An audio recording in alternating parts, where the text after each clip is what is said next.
I think it's safe to say that the ongoing pandemic of 2020 is easily one, if not the biggest problems faced by us humans today.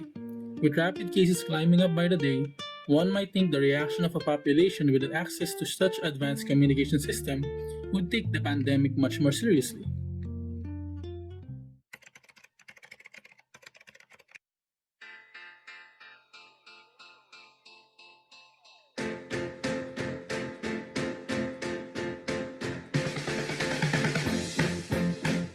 While there are dozens of articles and reports that cover the news about the pandemic, surely enough, the internet will always be full of this weird, provocative, and edgy humor that takes light on the subject.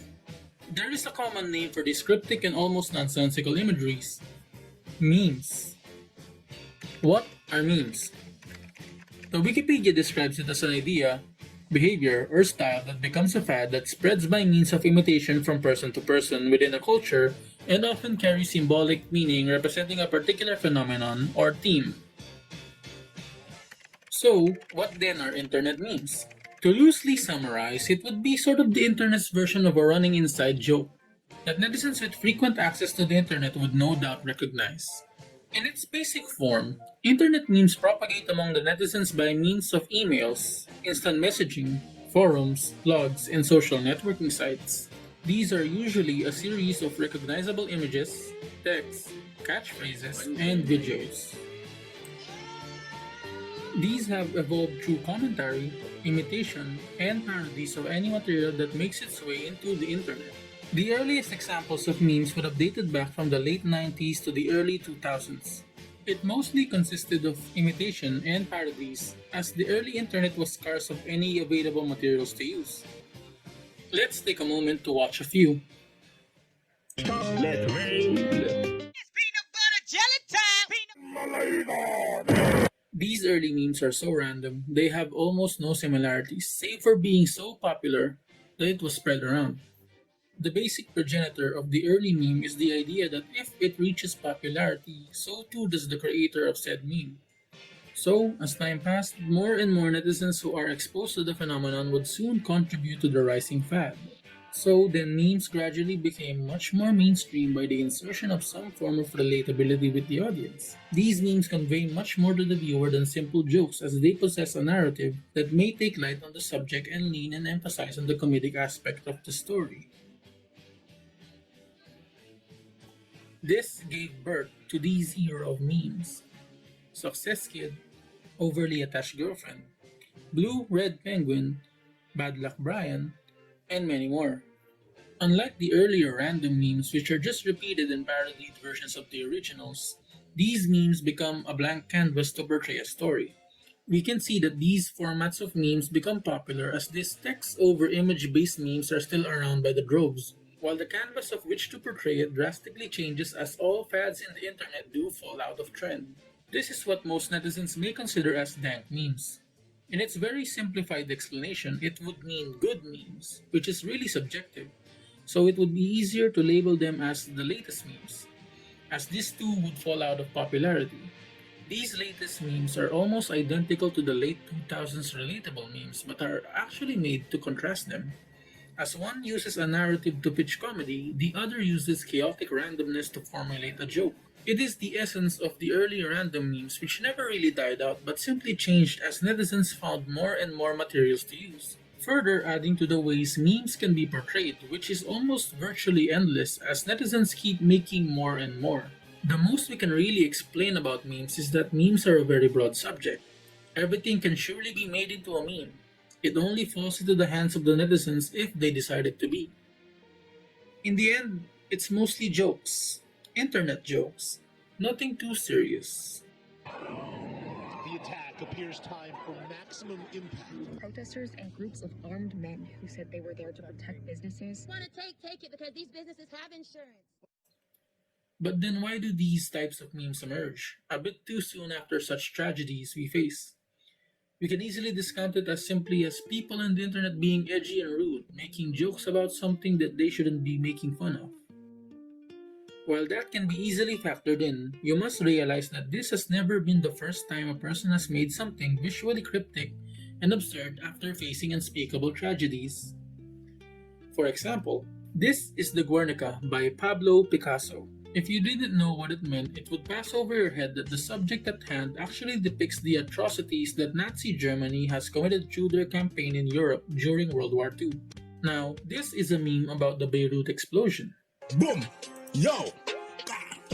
The thing goes and the boom! While it almost seems insulting how I would even dare make the comparison from a work of art to an internet meme that is made in stock, you must realize that the driving motivation to make these works are seemingly born from the same place. To further understand, we have to go back. Europe at the early 1900s can be described as proper and rational. People are well mannered, polite, and abided by society's standards of living. So, how could a society this proper eventually have led to this? If the topic is history, there's a much more detailed answer to what actually led to the First World War. But if you believe that it was society's previous proper and rational way of living is to blame, then you must be thinking like a surrealist. Surrealism is an artistic movement back in the 1920s that has been developed from Dadaism, where the movement's artists became fascinated with the human mind and how art can be influenced by the psyche. It seeks to liberate the person from rational thought and embrace absurdities and be led instead by the unconscious mind. There are two types of surrealist art, which is called automatism and veristic. Automatism, or automatic surrealism, is the form of surrealist art that makes expressive imagery and art without using focus or the rational mind, which results into art that is based on Freud's technique of free association, is finding the unconscious and expressing itself. Veristic surrealism is the other form of surrealist art that uses real-life images and figures in a way that it's impossible in both form and location. This is the type of surrealism that we are going to focus on. Despite looking all dreamlike and absurd, surrealists incorporate heavy symbolism into their works. You may say that it's these messages lying underneath the strokes of the warped reality they put into the canvas, the essence of surrealism itself. Since surrealism, while mostly known for being the distinct style and the art, is centered around the thinking behind the art. We can see this from the artists themselves. André Breton, the founder of Surrealism, believed that this art form is the expressive gateway to the unconscious. His reasoning behind the strong advocacy to the art is very political, as he believed it had the power to prevent wars like World War I. Frida Kahlo, while never really expressing herself to be a surrealist, displays some of the dreamlike staples of surrealist artists. She used this to create paintings that express her many griefs in life: her divorce, her sadness, and even her inability to have children. Toyen, or as she was born as Maria Cherminova, was famous for her exploration in breaking stereotypes, as she often referred to herself in the masculine form. She is known for her works like Asleep, Message of the Forest, and After the Performance. All their artworks have deeper meanings, symbols hidden within the strokes. Like with the Message of the Forest, it's not hard to take in tones like fears, anxiety, despair, or even maybe nature's power over humanity. It makes you wonder what Toyan must have actually meant when she was painting this. Surrealism is not the style, it is the thinking behind it. That's why we can see that surrealism branched into differing mediums, like literature, drawing, painting, and movies. And if the internet existed back then, there would be no doubt in mind that a surrealist would have used the platform. Going back to the topic of memes, while clearly not possessing the same artistic qualities and nuances these talented surrealist artists displayed in their works, these cryptic imageries hold their own symbolism, though at times very much on the nose. If creative citizens could make surrealism, would it be hard to believe the idea that creative netizens could make memes?